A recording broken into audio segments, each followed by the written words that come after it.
Welcome to mutual fund industry with மஸ்ரீ தர்மராஜ். நம்ம காரில் எவ்வளோ ஸ்பீடாக போகிறோம் அதை காட்டுறதுக்காக நம்ம காரில் ஸ்பீடோமீட்டர் இருக்குது. அதே மாதிரி மியூச்சுவல் ஃபண்டில் நம்ம எவ்வளோ ரிஸ்க் எடுத்திருக்கோம் அப்படின்னு அதை காட்டுறதுக்காக ரிஸ்கோமீட்டர் இருக்குது. ஸோ இன்றைக்கி நம்ம பார்க்க போகிற டாபிக் ரிஸ்கோமீட்டர். What is ரிஸ்கோமீட்டர்? இந்த ரிஸ்கோமீட்டர் என்னன்னு பார்த்தீங்கன்னா ரிஸ்க் மெஷரிங் டூல்னு சொல்லுவாங்க.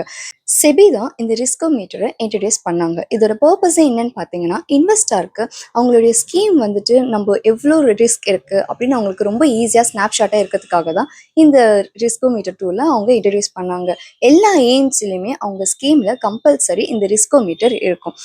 இந்த ரிஸ்கோமீட்டரை எப்படி மெஷர் பண்ணியிருப்பாங்கன்னு பார்த்தீங்கன்னா, மியூச்சுவல் ஃபண்ட்னாலே ஹை ரிஸ்க்னு நினச்சிட்டு இருப்போம்ல, அப்படிலாம் கிடையவே கிடையாது.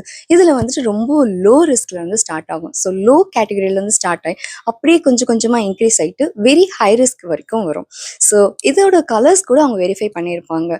ஸோ ரொம்ப லோவாக இருக்கிறத வந்து க்ரீன் கலர் வந்து ஸ்டார்ட் பண்ணியிருப்பாங்க. அப்படியே ரிஸ்க் ஏற்ற மாதிரி கலர்லாம் சேஞ்ச் ஆகி ரொம்ப வெரி ஹை ரிஸ்க்காக இருக்கிறத வந்துட்டு ரெட் கலரில் அவங்க ஃபினிஷ் பண்ணியிருப்பாங்க.